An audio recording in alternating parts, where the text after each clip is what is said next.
vamos a estar hablando de este proyecto de audioteatro, que no es lo mismo que radioteatro, luego haremos la diferencia, que está muy interesante. Son 3 cápsulas que están desde ya disponibles en teatrosidarte.cl y que mezcla 3 experiencias, 3 fuentes, diríamos. El texto dramatúrgico de Juan Radrigán, Testimonios de la muerte de Sabina, de 1979, y que fue su primer escrito para teatro. También testimonios reales de coleros y coleras de la Feria Libre de Villa O'Higgins de la Florida, y también un nuevo texto teatral a cargo de la dramaturga Marcia Césped, que está con nosotros. Marcia, muy bienvenida a Radio Universidad de Chile, ¿cómo estás? Hola, muy bien, muchas gracias por la invitación, aquí estamos súper bien. Qué bueno, y también está con nosotros Felipe Cepeda, uno de los protagonistas de la obra, que me da mucho entusiasmo entrevistarlo, porque lo he visto tantas veces en el escenario, la última vez en Para la Música, hermosísima obra que estuvo ahí en el Teatro Nacional Chileno. Felipe, ¿cómo estás? Muy bien, Antonella, ¿y tú? ¿Qué tal? ¿Cómo estás? Gracias por la invitación. Bien, y muy interesada en esto que ustedes nos están proponiendo. Yo ya escuché el primer capítulo de estos testimonios de Sabina, y yo explicaba al principio, Marcia, respecto a estas 3 fuentes de las que bebe este proyecto de teatro sonoro. Cuéntanos cómo fue el ejercicio de tomar un texto de finales de los 70 de Radrigán, mezclarlo con los testimonios de coleros y coleras contemporáneos, y además la creación tuya de un texto particular para este proyecto. Cuéntanos cómo fue ese trabajo. Ha sido bien particular, la verdad. Yo creo que no dimensionábamos como lo que iba a suceder al momento de hacer como el engranaje. Siempre lo tuvimos en la cabeza, pero bueno, fue bastante particular porque escuchar los testimonios de cierta manera como que arrojaban el alma del texto de Juan Radrigán también, esos mismos testimonios. Entonces para construir la ficción fue súper difícil desapegarse de ese tipo de lenguaje, porque don Juan andaba rondando en todo el proceso, ¿no?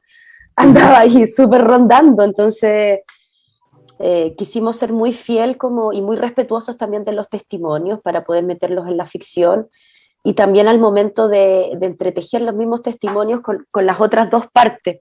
Yo creo que es una experiencia bastante novedosa para nosotros, que no manejamos sobre todo el lenguaje de audioteatro. Es algo que estamos yo por lo menos comenzando a experimentar, y lo más, yo creo que nos emociona que finalmente sucede el encuentro, ¿no? Sucede el encuentro de esta obra de don Juan, se encuentra con la época, con el ahora. Se encuentran los dos relatos, los 2 testimonios y en las 2 ficciones en el fondo. Entonces yo creo que no fue tan difícil, fue más bien como dejar que fluyera un poco el alma del proyecto, que es justamente por qué estamos haciendo esto, ¿no? Y tener esa conciencia súper clara, que es la unión, ¿no? La analogía de las 2 épocas, visibilizar este texto de don Juan Radrigán y visibilizar también la vida de los coleros y las coleras de la feria. Uh-huh. Ahora, ahí es una belleza que se produzca ese encuentro, pero también es una tristeza, ¿no? Porque lo que Juan Radrigán instala en su texto son estos 2 personajes que son coleros en el sentido práctico, ¿no? Que ese es su trabajo, que venden fruta al final de la feria, pero también que son, como casi siempre en los personajes de Radrigán, gente que ha sido desplazada de la sociedad, que no encuentra un lugar, que son literalmente marginales, y es doloroso pensar que han pasado 43 años de esto y que seguimos todavía teniendo una parte tan importante de nuestra sociedad en ese lugar, que los seguimos teniendo a la cola, ¿no? Felipe, preguntaste por la interpretación de ese sentir, y luego la interpretación de ese sentir solamente a través de la voz, que me imagino que es un súper desafío. Sí, nosotros cuando comenzamos con este proyecto nos dimos cuenta bueno, primero nos dimos cuenta del brutal abandono que existía no solamente en el ámbito cultural, desde siempre casi, ¿no? Y mucho más ahora con el tema de la pandemia se acrecentó esto, y nos vimos también en la necesidad de querer, bueno, la necesidad de primero de trabajar, y después la necesidad de querer generar un trabajo que fuese mucho más movilizador a nivel social, y que no solamente quedara más bien en las salas de teatro como lo veníamos haciendo habitualmente, ¿no? Entonces, nos enfrentamos a este proyecto con la necesidad de generar alguna especie de símil comparativo, ¿no? Y ahí fue cuando nos encontramos con los coleros de las ferias, que en un momento dijimos, claro, nosotros también podemos llegar a ser esos coleros de las ferias, o sea, ¿a cuántos meses estamos o a cuántas semanas estamos de ir a pelear también un puestecito ahí? Bueno, Que no pasó con cualquier, mucha gente del mundo de la cultura que yo me las encontré en las ferias. o sea, sin ir más, claro, sin ir más lejos, pucha, no sé, pues yo vendo queso, ¿cachai? O sea, ¿cachai? Como que empezamos con distintos tipos de negocios para poder, de cierta manera, sobrevivir, ¿no? Y a partir de eso nos dimos cuenta de que, bueno, de que teníamos más similitudes con estos coleros que diferencias. Y en relación a la interpretación, yo creo que eso fue mucho más lo que caló bien profundo. Y la complejidad también porque si bien la prosa de Radricán tiene una musicalidad y una particularidad que muchas veces, como tú pudiste escuchar en el audio, no necesitábamos contextualizar tanto en relación a en qué tiempo estaba ocurriendo, sino que las voces y los decires de esos personajes nos contextualizaban inmediatamente dentro de una época. Rafael y Sabina, que son los protagonistas de de esta obra de Radricán, son coleros, pero ese concepto es más bien un concepto nuevo, ¿no? No existía ese concepto en el 79 y en el 80 como de coleros, ¿sí? Eran más bien trabajadores informales que trabajaban de acuerdo a la temporada. Si habían frutillas en la temporada de verano, se vendían frutillas. Si en la temporada de invierno vendían naranja, yo vendía naranja. Entonces, se van dando vuelta en relación a las oportunidades que les van apareciendo. Y con la interpretación tiene que ver pucha, mucho también el trabajo en colectivo que hicimos con el colectivo IR, en relación también a la dirección que fuimos construyendo con Alejandro Miranda y la interpretación de Macarena Fuentes con Isidora Camis también, que fuimos ahí dejándonos permear también por el texto y por esta escritura radriganiana que yo, bueno, conocí al Juan también, tuve la oportunidad de tener clases con él, fui mi profesor en la universidad, pero solamente he podido ver registros, ¿sí? De cómo se actúan sus obras, porque también tiene una manera de hacerse, ¿no? No es llegar y no es un texto tan realista, digamos, ¿no? Hay una metáfora que siempre está como en el intertexto que él llamaba. Sí, ahí hay un ejercicio al mismo tiempo poético y extremadamente político en términos de la denuncia que está haciendo. Y quisiera yo hacer aquí como la marca, ¿no? Todo trabajo es digno en la medida que las condiciones de ese trabajo nos permitan bienestar, diríamos, ¿no? Y lo que un poco hace este proyecto, por lo menos a mí lo que me da la impresión, el problema no es trabajar en la feria. Está todo bien con trabajar en la feria, sí están las condiciones para que vivas bien, para que puedas tener un bienestar y una tranquilidad. El tema con los poleros en particular y también mucha gente del mundo de la cultura y las artes, que es esa inquietud, y bueno, y de muchos ámbitos también, de esa inquietud de no saber si te va a alcanzar, y de esa inseguridad y de esa falta de apoyo, ¿no? De no tener redes. Es una cuestión que hace especialmente sentido post pandemia. Y al mismo tiempo hace especialmente sentido en la escritura de una nueva constitución. Y ahí, Marcia, de nuevo, preguntarte sobre ese cruce sobre el pasado y el presente que aparece aquí, y también con este formato de audioteatro, que yo leí ahí una referencia de Alejandro Miranda que decía que era diferente al radioteatro porque aquí había una búsqueda también de una emotividad a través del sonido, no solamente a través de los diálogos. Contemos un poco de ese ejercicio. Claro, yo siento que lo que se está construyendo además es una experiencia, ¿no? Una experiencia sonora, entonces por eso se decide que en un capítulo existan estas 3 cápsulas, la adaptación de la obra, los testimonios que también forman una dramaturgia en sí y este texto ficción, ¿no? A mí me pasó que cuando hicimos la analogía entre el texto de Radrigán y ahora, como el ahora, con los testimonios de los coleros, había una suerte de reivindicación de la agrupación, del colectivo, de lo comunitario, de la colaboratividad. Entonces eso era súper potente y creo que fue lo que atravesó el proyecto entero también, como darnos cuenta que pueden estar quizás a la cola todavía, pueden tener el mismo desplazamiento que tienen de la ley, pueden no tener permiso, pero están organizados y organizadas. Y eso lo hace súper diferente a la época donde don Juan escribió el texto. Entonces, creo que eso también es importante ponerlo en la palestra, como, porque si no hubiese sido de esa forma, no tienen lo que tienen. Y no pueden trabajar de la forma en que trabajan. Entonces, creo que eso es súper importante también visibilizarlo. Exactamente, la importancia de la red y de la organización social. La colectividad, claro, la organización social, súper.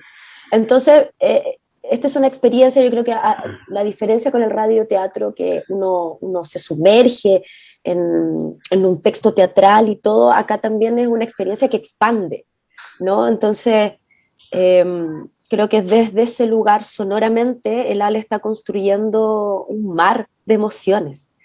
Porque atravesamos por identificar el texto de don Juan, atravesamos por después darle voz y cara, quizás imaginativamente, a los coleros y a las coleras, y después terminamos con este texto ficción que levanta una era diferente. Entonces es un viaje musical muy hermoso, ¿cachai? Por eso yo siento que es la diferencia del audioteatro. No lo tengo tan claro porque tampoco lo manejo tanto el lenguaje, pero siento que lo que está haciendo el Ale es justamente eso, como apoyar la emocionalidad del viaje. Sí, ¿puedo decir algo ahí? ¿Sumarme a una cosita? Por favor. Sí, que bueno, el Ale también lo explica, que en relación como que entre el radioteatro y el audioteatro, que más bien el radioteatro, bueno, tiene su auge y su apogeo muy fuertemente como a principios del siglo XX, después a mitad del siglo XX, sobre todo también en la época también de Radrigán, y que era más bien una experiencia sincrónica, ¿no? Donde la gente se juntaba y se reunía alrededor de la radio para poder escuchar el capítulo en conjunto con la familia. Y la diferencia del audio, que también tiene que es asincrónico, que uno lo puede descargar y lo puede volver a escuchar las veces que uno quiera y lo puede compartir. Entonces, no tiene ese tiempo donde tengo que esperar, sino, bueno, hay una fecha de estreno, pero lo puedo escuchar las veces que yo lo quiera y lo pueda hacer. Y también, de cierta manera, también lo que intenta también hacer el colectivo es hacer al espectador, tratar de hacer que el espectador viaje, y no solamente a través de estas literalidades, como bien decía Marcia, de lo que conocíamos que era el radioteatro, que si bien lo pueden ver en el primer capítulo, se ve en el primer acto de Testimonio de Sabina, después ya en la ficción, en nuestro audioficción, aparece este espacio como de no lugar, ¿no? Donde permitimos que también el espectador se enfrente a un espacio mucho más reflexivo y crítico y pueda también imaginar y volver metáfora también un poco los sonidos y concretizarlo en imágenes, ¿no? Porque es una experiencia sin la imagen de frente, ¿no? Que es lo que es el radioteatro y también tiene esa similitud con el audioteatro.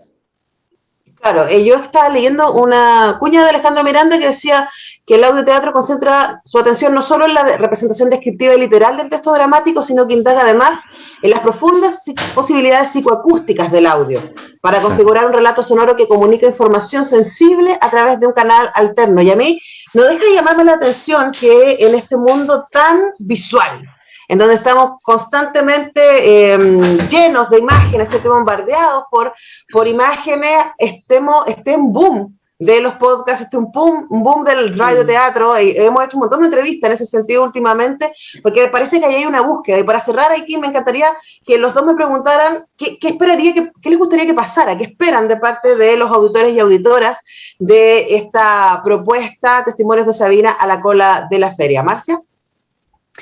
O sea, primero que todo, yo creo que la gente escuche el primer capítulo y quede con las ganas de escuchar el segundo. Yo creo que eso es como súper importante. Y también se genera una especie de, ojalá, de comunidad, ¿no? Como de que podamos también comentar nuestro trabajo, visibilizarlo con nuestras familias, no solamente como en el circuito artístico, que si esto también se puede visibilizar con otros oficios. Estamos colgados también en colaboración en el proyecto con la página Oficios Varios, entonces expandir, no sé, yo me imagino que sería lo ideal expandir el proyecto a más personas, no solamente el vínculo cultural, para poder entender que estamos todos un poco a la cola, ¿no? Estamos todos un poco a la cola, entonces eso me gustaría. Sí, a propósito de lo que dicen, ¿no? Esto que decía Felipe antes, de que va más allá del público de teatro, va más allá de lo que ocurre en una sala, sino que se abre. Felipe, ¿qué te entusiasmaría que pasara? Pucha, a mí, al igual que Marcia, me encantaría que esto lo pudiera escuchar mucha gente, que también tuviese las ganas de poder escuchar el segundo capítulo y por sobre todo sensibilizar también. Yo creo que mostrar que al final de la cola, a la cola de la feria, como lo hemos conversado también con el colectivo, nosotros nos encontramos con un mundo que está absolutamente invisibilizado, abandonado, que estaba esperando también ser parte de un país o de querer construir un nuevo país. Entonces, y también sensibilizar al público no solamente a través de la experiencia visual, sino que también auditiva y poder también desarrollar otros sentidos. Para mí eso sería, pero espectacular, ¿sí? Y también, bueno, como bien decía Marcia, nosotros también trabajamos en conjunto con, bueno, trabajamos también en conjunto con una socióloga, con Javiera Naranjo, que para poder también ir recopilando los testimonios y saber de qué manera enfrentarnos a eso, porque de manera bien Barça, ¿no? De nuestra parte, nosotros quisimos irrumpir sobre ese espacio y poder conocer también y poder rescatar distintas experiencias para poder traerlas a este audio. Para representar, bueno, ya lo saben, el episodio 1 está disponible, ya lo pueden escuchar en teatrosidarte.cl. El 17 de octubre se estrena a mediodía el episodio 2 y el 24 de octubre se estrena el episodio 3 y luego el material va a quedar disponible para descarga y reproducción en Spotify, YouTube, Amazon Music, Apple, Google Podcast y en el sitio web Oficios Varios. Así que muchas gracias Marcia Césped, dramaturga, muchas gracias Felipe Cepeda, actor, gracias a los dos por estar acá. Muchas gracias, que estés muy bien, Antonella. Un abrazo para ambos, nuestra admiración ahí a todo el colectivo que está detrás de Testimonios de Sabina, y yo me despido acá. Mañana a las 10 regresamos con Tania, con Manuel, con Pancho, para la puesta al aire de un nuevo semáforo. Mañana vamos a estar desde Valdivia, así que ahí les voy a estar contando lo que sucede en esa bellísima ciudad. Que estén muy bien, chao.